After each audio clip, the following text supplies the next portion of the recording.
The Woman in the Woods, submitted by Brian. My girlfriend Jenna and I have always been into wild camping. The more remote, the better. No phones, no tents jammed beside minivans and generators. We like to disappear into nature. This time, we took an old logging road about 30 miles north of the National Forest line. No name, just a slash of dirt in the trees. About 10 miles in, we found a clearing right by a river. No footprints or fire rings. Just towering pines, a soft bed of moss, and a sky clear enough to swallow you whole. It was perfect. The evening was uneventful, peaceful even. We cooked, we laughed, we made love in our hammock under the stars. Just before turning in, I remember thinking, nothing could touch us out here. But sometime around midnight we heard it, a baby crying. Then a woman's voice, screaming, "Please, help, my baby!" Jenna and I froze. The sound came from deeper in the trees, about 100 yards out. We grabbed our headlamps and knives and ran toward the noise, calling out, "Hello, we're here, we heard you." That's when we saw her, a woman maybe mid-40s, standing barefoot in a thin, mud-stained nightgown. Her long hair was stringy and wet, like she'd just crawled out of the river. But she was calm, eerily calm, and there was no crying baby, no signs of panic. We asked where her baby was, but she just blinked at us like we were speaking another language. "I'm hungry," she said, soft and distant. She followed us back to our camp, barefoot and silent. "I don't like this," Jenna whispered. I didn't like it either, but we couldn't just leave her out there alone. We gave her food and she ate hungrily.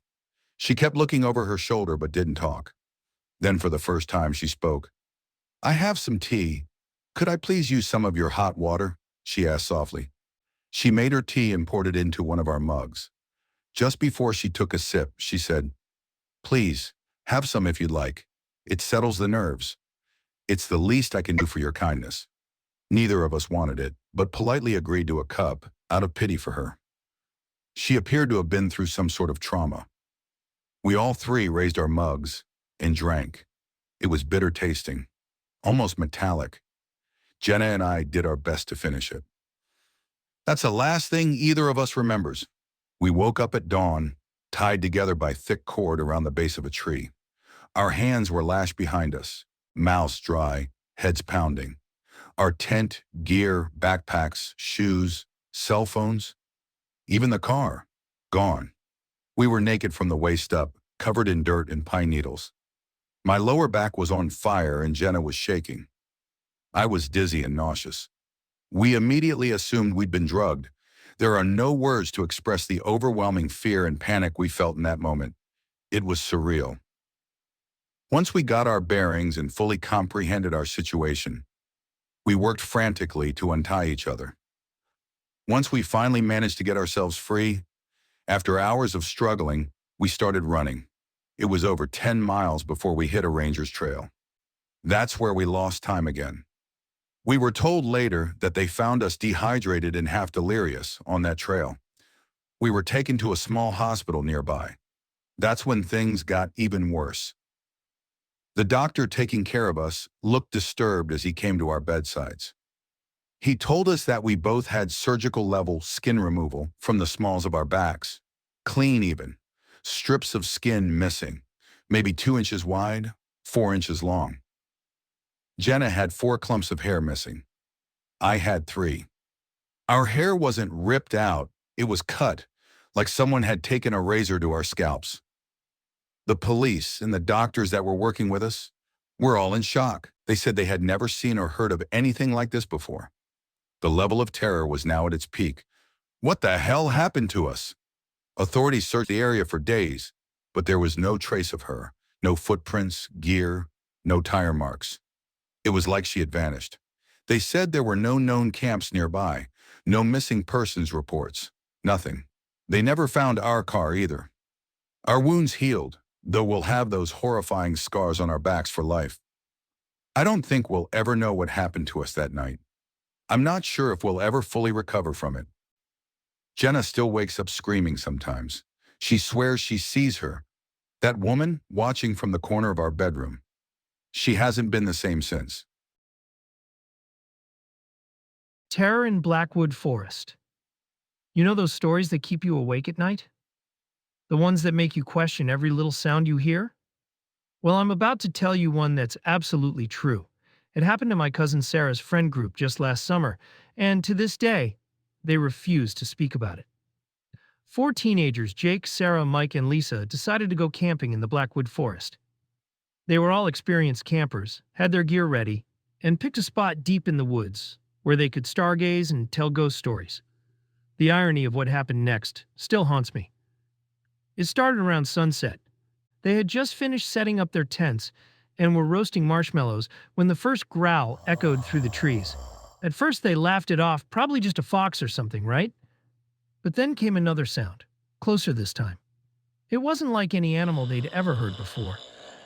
The sound circled their camp, getting closer and closer. Sarah swears she saw movement in the darkness, not like an animal on four legs, but something different. They could hear branches snapping, leaves rustling, but whenever they pointed their flashlights toward the noise, there was nothing there. Just empty darkness. Around midnight, the real terror began. Whatever was out there started mimicking their voices. "Help me," it would call, using Mike's voice, even though Mike was right there with them. They decided to make a run for it, heading toward where they thought the trail was. That's when they got separated. In the chaos and darkness, Mike and Lisa disappeared. The creature, or whatever it was, seemed to be hurting them, manipulating them like a sick game of cat and mouse. Jake and Sarah could hear their friends' screams getting further and further away. But every time they tried to reach them, the invisible predator would force them in another direction. They ran all night. They could feel their clothes being torn, their bodies scratched, hot breath on their necks. And the growls rang in their ears as they ran for their lives. The sun finally rose and they found themselves miles from their campsite, exhausted and traumatized, but Mike and Lisa were nowhere to be found. They were still frozen with fear, waiting for the next sound, but nothing. Dead silence, no movement in the early morning mist of the forest. They collapsed and couldn't help but to cry as the realization of their survival set it. But where were Mike and Lisa?